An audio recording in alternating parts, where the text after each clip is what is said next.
मेरा खुद का यूट्यूब चैनल नहीं था, मैं सारा टाइम एल्विश के चैनल पे दे रही थी। पापा ने मुझे मोटिवेट किया कि देख, दूसरों को टाइम दे रही है, अच्छा कर रही है, सब कर रही है, पर तेरा खुद का क्या? कहीं पे ना ऐसा लग रहा था कि यार खुद का भी तो नाम नहीं हो रहा ना। 2021 में कोविड आया, तो कोविड में पापा की डेथ हो गई। यार ये वाला पार्ट नहीं होगा मुझसे। एक ऐसी इतनी बड़ी कंट्रोवर्सी आई मेरे पे जिसमें हेट कमेंट्स बहुत ज्यादा थे। हेट का मैग्नीट्यूड इतना था जो मैंने कभी लाइफ में देखा ही नहीं था। अभी मैं कहाँ पर ही हूँ?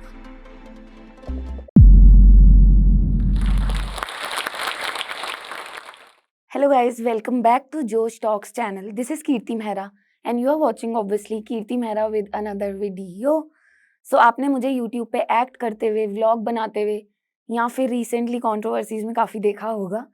तो आज आप मुझे जोश टॉक्स पे देख रहे हो, जहाँ पे मैं अपनी पूरी जर्नी बताने वाली हूँ, बचपन से लेके अब तक की, कि ये जो इंट्रो बना है वो कैसे बना है। और एक लाइन जो मैं हमेशा बोलती हूँ अपने सारे व्लॉग्स में कि मेरा गला खराब है, माइंड मत करना, 1.5 साल से ये खराब ही है। तो मैं अपनी स्टोरी बचपन से चालू करती हूँ। कीर्ति मेहरा नाम की एक लड़की थी जो स्पोर्ट्स में बहुत ज़्यादा थी, डांस में बहुत ज़्यादा थी, पर डरती थी लड़कों से, क्योंकि बचपन से गर्ल्स स्कूल में पढ़ी थी। फाइनेंशियली काफ़ी इश्यूज हुए थे फैमिली में। मैं और मेरा भाई दोनों प्राइवेट स्कूल में थे, तो उसके बाद फैमिली में ऐसे फाइनेंशियल कुछ क्राइसिस आए और वो इतने बुरे आए कि एक टाइम ऐसा आ गया था कि हमको घर पे नमक से रोटी खानी पड़ती थी। मुझे अपनी मासी के बच्चों के कपड़े पहनने पड़ते थे, मम्मी को मासी के, और मतलब होता है ना पास के नेबर्स वगैरह तो बोलते हैं चलो ले लो, तो ऐसे हमको कपड़े पहनने पड़ते थे। और पापा काफ़ी मेहनत करते रहते थे, काफ़ी ज़्यादा, क्योंकि पापा का मन जो था वो बिजनेस में था, और कहते हैं ना पापा की किस्मत जो थी वो जॉब में थी। तो पापा बिजनेस करते थे, फिर पापा जॉब करते थे, तो दोनों चीज़ें साथ में चलती रहती थी। पर उन्होंने फाइनेंशियली एक टाइम बाद इतना स्टेबल कर दिया कि सब कुछ नॉर्मल हो गया। बट उससे पहले का जो ऐसा जर्नी थी वो ऐसी थी कि मेरे भाई को और मुझे प्राइवेट स्कूल से निकल के दोनों को गवर्नमेंट स्कूल में जाना पड़ा। तो मैंने 2nd क्लास से 12th अपनी उसी स्कूल में करी है। उसके बाद मैं कॉलेज में आई। कॉलेज में मेरे को हंसराज कॉलेज में एडमिशन मिला था। फिर हमारा एक ग्रुप बना जो मेरे डिपार्टमेंट का था, मैं उनके साथ बहुत हैंग आउट करती थी, बहुत अच्छा चल रहा था। फिर हमारी दोस्ती हुई एक दूसरे डिपार्टमेंट के ग्रुप से, जिसमें एल्विश भी था। तो वहाँ पे हम सब लोग ग्रुप में बैठे होते थे कॉलेज में। अगर हंसराज कॉलेज के बारे में किसी को पता हो तो एलपी बोलते हैं, लवर्स पॉइंट बोलते हैं, जहाँ पे ऐसा कहते हैं कि शाहरुख खान ने गौरी खान को प्रपोज किया था। तो हम लोग वहाँ पे सारे बैठे रहते थे।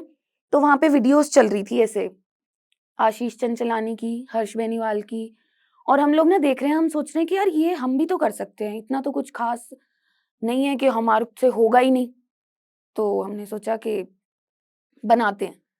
पर मैंने ना इस आइडिया को ऐसे ही ले लिया था हल्के में कि चलो कोई बात नहीं, क्योंकि मैं किसी भी चीज़ में ना ज़्यादा ओवर घुसती नहीं हूँ, कि ये मेरी गलत आदत भी हो सकती है। पर मैं थोड़ा ऐसे रहती हूँ कि पहले मुझे पता चल जाए चीज़ें। तो वो घर गया, उसने वीडियो बनाई और वीडियो बना के डालनी शुरू कर दी। अब मेरे को ना तो इंस्टा की नॉलेज थी, मैं इंस्टा पे थी नहीं, मेरा इंस्टा स्नैपचैट सब उसी ने बनाया था। मेरे को नॉलेज कुछ भी नहीं थी, पर मेरे भाई को बहुत नॉलेज थी कि यूट्यूब पे क्या होता है, कौन-कौन फेमस है, कौन-कौन पैसे कमा रहे हैं। तो जब उसे पता चला कि इंस्टा पे वीडियोज़ बना रहे हो, तो उसने मुझे बोला कि दीदी यार यूट्यूब पे डालना शुरू कर, और तुम दोनों ना यूट्यूब पे करो। तो मैंने कहा क्या होगा उससे? कहता पैसे आएँगे। मैं गई फटाफट से उसके पास, मैंने कहा कि यूट्यूब पे डालना शुरू कर, इससे पैसे भी कमा सकते हैं। तो हमने यूट्यूब पे डालनी शुरू कर दी। तो ये जर्नी ऐसे बहुत नॉर्मल स्मूथ थी कि यूट्यूब पे डालना शुरू कर दिया, वीडियोज़ बनानी शुरू कर दी। पर मेरी फैमिली ना 12th के बाद एकदम जो वो स्ट्रिक्ट थे, और उनको ओपन अप होने में ना थोड़ा टाइम लगा। तो हम शूट करते थे, तो मेरी मम्मी और पापा का हमेशा से ये था कि तू लड़की है, और हम ये नहीं चाहते कि तू हमें पैसा कमा के दे, पर हम ये चाहते हैं कि तेरा हाथ ना ऐसे रहे, ऐसे ना रहे कि किसी से माँग रही है, इंडिपेंडेंट रहे। तो मेरे पापा ने मुझे बोला तुझे जो करना है तू कर, तुझे जॉब नहीं करनी मत कर, तुझे यूट्यूब पे जाना है, इतना कर लियो कि तुझे किसी के आगे हाथ नहीं फैलाना पड़े। हमें बस ये चाहिए कि तू जो भी काम करे उसमें अपना 100% दे दे। तो फिर मैं बता के जाने लग गई शूट पे। तो हम डेली अप डाउन करते थे, गुड़गांव में कर रहे हैं कभी शूट, फिर बढ़ते चले गया टाइम, जो ड्यूरेशन था ना, कि 4 दिन शूट चल रहे हैं, 5 दिन शूट चल रहे हैं, तो मेरे पापा ने ऐसा बोलना बंद कर दिया कि कोई बात नहीं, काम कर रही है, अच्छा कर रही है। और ये चीज़ उन्हें तब पता चली जब उनके व्हाट्सएप ग्रुप में ना मेरी एक वीडियो आई और वो बोलते कि मम्मी को कि ये अपनी मानसी है ना? तो मम्मी ने कहा हाँ, है तो। तो और ना पापा ने ग्रुप में बोला ये मेरी बेटी है। और सब कह रहे हैं आपकी बेटी तो बहुत अच्छा कर रही है, ऐसा कर रही है, वैसे कर रही है। तब मेरे पापा को लगा कि कुछ तो कर रही है ये। अब इसको आगे कैसे लेके जाएगी? तो फिर मेरे पापा ना सोशल मीडिया को काफ़ी ज़्यादा एनालाइज़ करने लग गए। हमारे चैनल को एनालाइज़ करने लग गए कि तू ऐसे रोल किया कर, ऐसे मत किया कर, सब्सक्राइबर्स क्यों नहीं बढ़ रहे? तो तब तक मेरा खुद का यूट्यूब चैनल नहीं था। मैं सारा टाइम एल्विश के चैनल पे दे रही थी और मेरे को इंटरेस्ट भी नहीं था तो मैंने बनाया भी नहीं। फिर मेरे पापा ने मुझे मोटिवेट किया कि देख दूसरों को टाइम दे रही है, अच्छा कर रही है, सब कर रही है पर तेरा खुद का क्या? तू खुद से भी तो कर सकती है ना काम। अब मुझे चैनल बनाना आता नहीं था कि बनेगा कैसे? तो मैं गई सबके पास और मैंने पूछा कि यार चैनल कैसे बनेगा? तो उन्होंने चैनल-वैनल सब कुछ बनाया। तो 2016 में हमने ऐसे साथ में काम चालू किया था और 2019 में मैंने खुद का चैनल बनाया था। पर उसमें भी मैंने बहुत ढील छोड़ी हुई थी कि अपने चैनल पे काम किया, 6 महीने में 1 वीडियो आ रही है, 3 महीने में 1 वीडियो आ रही है, सालों-साल वीडियो नहीं आ रही। उसके बाद सारी चीज़ें ऐसे चलती रहीं, चैलेंज वीडियोज़ आते रहे, व्लॉग्स आते रहे। जो हमारे शूट होते थे उसके बीटीएस बनाती थी मैं और हमारे कॉलेज में काफ़ी कॉलेजेस में ऐसे होता था कि speaker as a speaker guest बुला रहे हैं। तो ऐसा मज़ा आ रहा था कि कुछ तो कर रहे हैं। पर कहीं पे ना ऐसा लग रहा था कि यार खुद का भी तो नाम नहीं हो रहा ना और वो भी करना है। तो मैंने अपना चैनल बनाया, उस पे काम चालू किया, फिर मैं ढीली पड़ गई, फिर उसको चालू किया। 2019 के बाद 2021 में कोविड आया। तो कोविड में पापा की डेथ हो गई थी। हुँ,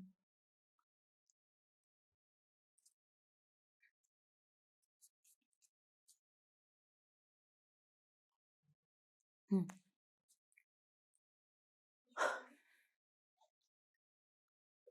तो अगर आप लोग मेरे दोस्तों से बात करोगे या किसी से भी बात करोगे, तो उनको ना शुरू से पता है कि इसके मुँह पे ना हमेशा पापा-पापा रहता था। अभी भी अगर मैंने अपनी कहानी बताई है तो उसमें पापा ही हैं। वो इंसान एकदम से चला गया।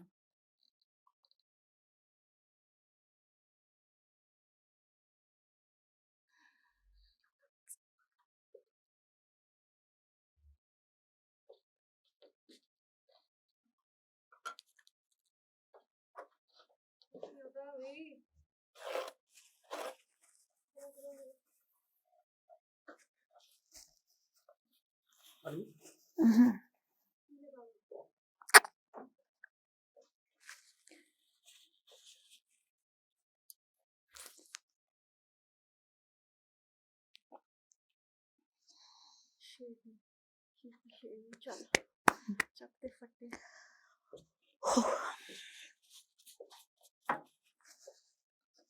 हुँ।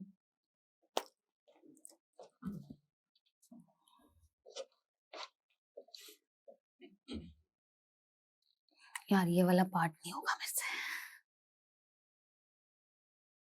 तो वो एकदम से चले गए और मैं अपने पापा की बहुत लाडली बच्ची थी। मतलब मैंने जो बोल दिया ना वो चीज़ होगी ही होगी।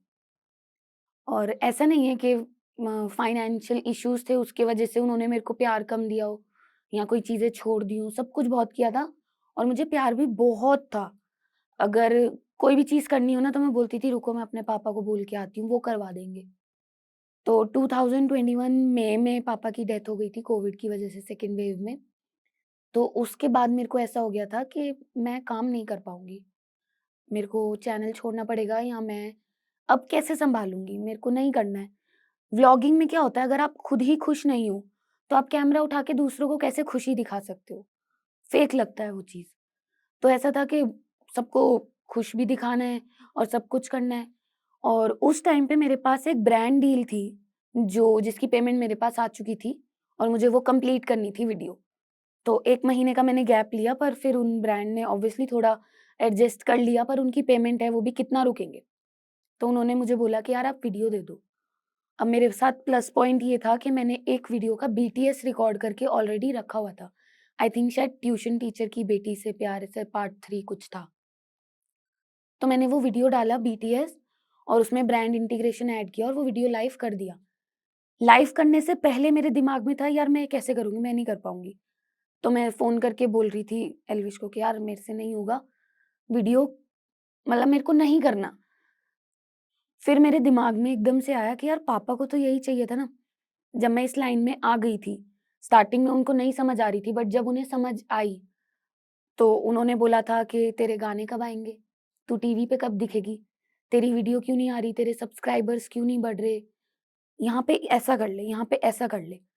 तो मैंने कहा अगर मैंने छोड़ दिया, तो पहली बात तो वो खुश नहीं होंगे, और दूसरी बात वो जो अपने पीछे मेरे लिए एक रिस्पॉन्सिबिलिटी छोड़ के गए हैं मेरी फैमिली, उसको कौन देखेगा? क्योंकि यार सब लोग ना आपको 1 बार आके पूछेंगे, 2 बार आके पूछेंगे, 3 बार, 1 महीना, 6 महीना, उसके बाद सब लोग पीछे हट जाते हैं। और मैंने उन लोगों को भी देखा है जिन्होंने मुझे बोला था कि तू टेंशन मत ले, हम खड़े हैं ना, हम तेरे पापा जैसे हैं। और लाइफ में कुछ चीज़ें ऐसी आती हैं जब आपके पास ना ऑप्शन नहीं होता, स्ट्रॉन्ग बनने के अलावा। आप किसके आगे हाथ फैलाओगे, किसके आगे सहारा माँगोगे?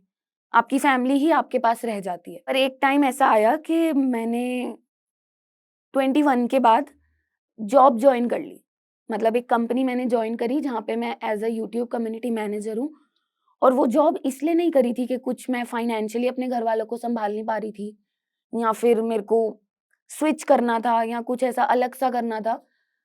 मेरी मम्मी को था ऐसा कि अभी पापा नहीं है तो घर कौन देखेगा, और क्या चीज़ें हैं, एक होता है ना सिक्योरिटी। तो मैंने सिर्फ़ मम्मी की खुशी के लिए अपने घर से बाहर निकल के जॉब जॉइन कर ली, और मम्मी को ना देखा भी नहीं जा रहा था क्योंकि जिस टाइम पे पापा गए उसी के 4 महीने बाद ऐसा मेरे रिलेशनशिप को लेके काफ़ी ज़्यादा चीज़ें बिगड़ने लग गई, और ब्रेकअप वग़ैरह ये सब चीज़ें आने लग गई। तो मुझे लगा सेम टाइम पे 2 चीज़ें हो रही हैं, मम्मी के पास भी अपना पेन है और वो मेरे से तो बहुत ही बड़ा है। तो वो मैं नहीं चाहती मैं उनके सामने रोऊँ, और वो भी मेरे को नहीं देख पाती थी, और मेरे को लगता था उनका दुःख ज़्यादा बड़ा है तो एक-दूसरे को फेस ही नहीं करते। क्योंकि जितना मैं वो मुझे देखेंगी, माँ हैं, उनका दिल पिघल जाएगा और रो देंगी। तो मैंने कहा जितना ये मुझे देखेंगी उतना इमोशनल होती जाएँगी, तो मैंने जॉब जॉइन कर ली। क्योंकि मेरे को था जो इतना बुरा टाइम देख लिया, उस टाइम पे अगर कोई नहीं है, तो मैं आगे क्या ही एक्सपेक्ट करूँ किसी से ना? खुद ही करना है, खुद ही फैमिली के जो 4 लोग हैं वही सब हैं। इनके अलावा मेरे को किसी को देखना नहीं है। तो मेरा नेचर ऐसा हो चुका था, एकदम ऐसे बाउंड्रीज़ बना दी थी कि इसको तो कोई क्रॉस कर ही नहीं सकता, और मैं खुद भी नहीं जाऊँगी इसके बाहर। तो इस कंपनी में जो मुझे दोस्त मिले, इन्होंने मुझे सिखाया कि तू दोबारा अपने दोस्तों पे भरोसा कर सकती है, यहाँ सबसे बात कर सकती है। तो उस चीज़ में मेरे को इतनी हेल्प मिली कि मैंने अपने दोस्तों से वापस से सबसे बात करनी चालू करी। और ऐसे नहीं कि यार मेरे को हेल्प चाहिए, मेरे को ऐसे कि चल छोड़ जो भी हुआ ना खत्म करते हैं उसको, आगे बढ़ते हैं। पर वो आगे बढ़ने में मेरा नेचर ऐसा बन गया कि मुझे किसी की ज़रूरत नहीं है, और मुझे लगता है ये आगे चल के मुझे थोड़ा नुकसान भी दे सकता है कि किसी की ज़रूरत नहीं है। हमें किसी की ज़रूरत नहीं होती साथ में, हमें किसी की ज़रूरत नहीं होती साथ में रहने के लिए। पर मुझे लगता है लव लाइफ़ पे ये आपके बहुत डिपेंड करता है, क्योंकि आपका पार्टनर है वो आपसे 100% एक्सपेक्ट करता है, और जो कि करना भी चाहिए। अगर मैं उसको वो चीज़ ना दे पाऊँ अब इतना सब कुछ होने के बाद, तो उसके साथ अनफ़ेयर हो जाएगा। और मैं अब इतनी स्ट्रॉन्ग बन चुकी हूँ कि मुझे लगता है पहले मेरे को अपने करियर पे ध्यान देना है। हमारे पास एक बुक है जिसमें हमारे फाइनेंस का चैप्टर है, हमारी हेल्थ का चैप्टर है, हमारी फैमिली का चैप्टर है। ऐसे बहुत सारे चैप्टर हैं जिसमें से एक चैप्टर है रिलेशनशिप। मुझे लगता है रिलेशनशिप के चैप्टर को मैं बाद में पढ़ूँगी, बाकी 9 पहले पढ़ूँगी, क्योंकि एग्ज़ाम में 9 छोड़ के आना ज़्यादा बुरा हो जाएगा रेदर दैन 1 छोड़ के आना। तो मेरे को लगता है उस चैप्टर को बाद में पढ़ेंगे। जब बाकी 9 चैप्टर इतने अच्छे हो जाएँगे कि फिर मेरे पास टाइम होगा कि अब मैं ना इसको भी पढ़ लेती हूँ। अभी मेरे को लगता है मेरे पास ना तो टाइम है, ना ही मेरे पास वो एनर्जी बची है।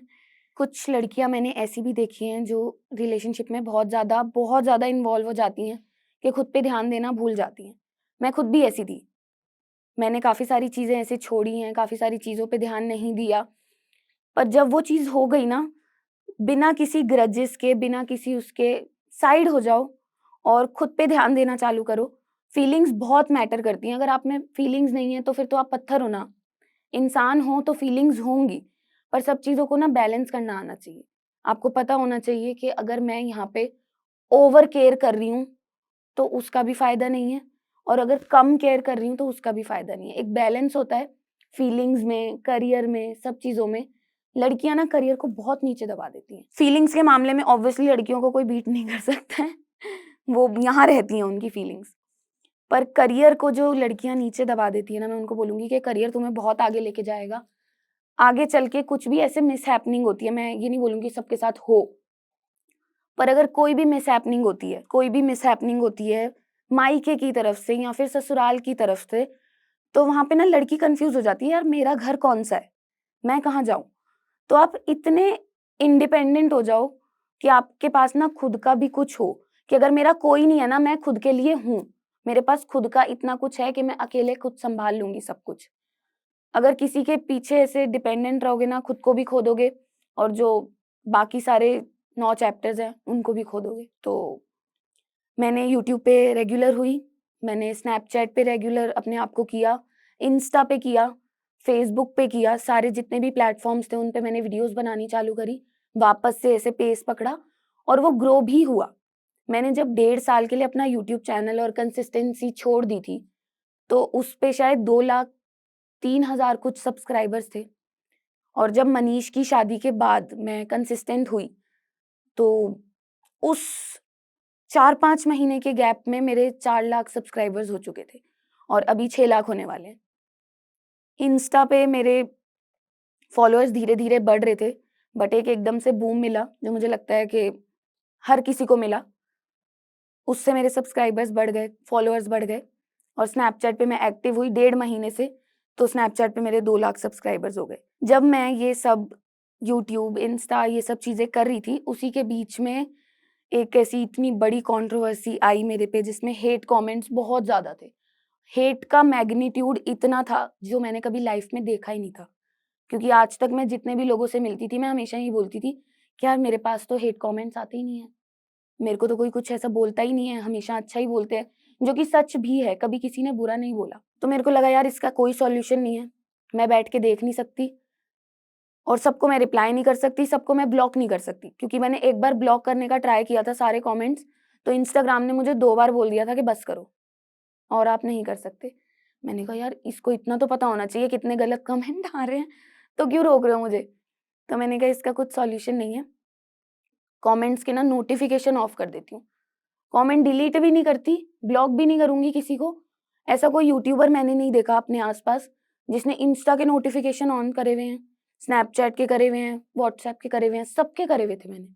पर इस कंट्रोवर्सी के बाद मैंने क्या किया, सब कुछ ऑफ कर दिया कि मुझे ना तो नोटिफ़िकेशन देखने, ना ही मुझे वो कमेंट्स पढ़ने। कुछ वर्ड्स थे जो मैंने ब्लॉक कर दिए क्योंकि नेगेटिविटी में मुझे घुसना नहीं था। उससे जो मेरे को ऐसे होता है ना एक चैन की साँस मिली है। और वहीं दूसरी साइड जो पॉजिटिव ऑडियंस थी, मैंने उन पे ध्यान देना चालू कर दिया क्योंकि मेरे कुछ बोलने से पहले ही ना वो खड़े हो जाते हैं मेरे आगे। मैं अपने फैन पेजेस को फैन पेजेस बोलती नहीं हूँ। वो मेरे कुछ फैन पेजेस हैं जो मेरे दोस्त बन चुके हैं, उनसे मेरी डेली बात होती है आराम से कि और दीदी कैसे हो? मैं भी बताती हूँ बढ़िया है। तो उनको मैं फैन पेजेस मानती नहीं हूँ। वो मेरे आगे पहले ही खड़े हो जाते हैं दूसरों को रिप्लाई देने के लिए कि आपने बोला कैसे दीदी को? तो मैं इस चीज़ के लिए बहुत ज़्यादा ग्रेटफुल हूँ कि यहाँ पे अगर मैं आई हूँ और इतना मैं बोल पा रही हूँ, तो वो आपकी वजह से ही है। सबको मौका नहीं मिलता है अपनी जर्नी शेयर करने का। So thank you so much guys यहाँ तक लाने के लिए और इतना बड़ा प्लेटफ़ॉर्म देने के लिए कि मैं आप लोगों को चीज़ें बता पाऊँ। ये चीज़ किसी को पता नहीं है कि मैं जब इंडस्ट्री में आई थी इन सब चीज़ों के लिए यूट्यूब, इंस्टा ये सब, तब जोश टॉक्स जो है, मेरे को ऐसे सुनने में आता था कि है कुछ और क्या पता मुझे कभी बुलाएँगे या क्या पता मेरे को ऐसे बोलेंगे। ऐसा पता नहीं था कि सही में मैं खड़ी हो जाऊँगी यहाँ पे और आज मैं इधर खड़ी हूँ, तो आप लोगों की वजह से हूँ and thank you so much जोश टॉक्स कि आपने मुझे यहाँ पे इनवाइट किया और अपनी जर्नी शेयर करने का मौका दिया। Thank you. क्योंकि आप जोश टॉक्स देख रहे हैं तो जाहिर सी बात है कि आप अपनी जिंदगी में कुछ बड़ा करना चाहते हैं और वो सारे स्किल्स सीखना चाहते हैं जिनसे आप अपने सपने पूरे कर सकें। और आपके इन्हीं सपनों को पूरा करने में मदद करता है जोश टॉक्स का इंग्लिश स्पीकिंग ऐप, जिसमें हम आपकी मदद करते हैं उन सारे स्किल्स को सीखने में जिनसे आप बाकियों से आगे बढ़ सकते हैं। चाहे इंग्लिश बोलने में कॉन्फिडेंस और फ्लुएंसी की कमी हो या पर्सनालिटी डेवलप करने में परेशानी हो रही है, इस सब के लिए आपको वन स्टॉप सोल्यूशन हम देना चाहते हैं और इसका नाम है जोश टॉक्स इंग्लिश स्पीकिंग ऐप। तो इंतजार किस बात का है? आज ही डाउनलोड कीजिए जोश टॉक्स इंग्लिश स्पीकिंग ऐप और अपनी सक्सेस की तरफ एक नया कदम बढ़ाइए। Click the link now.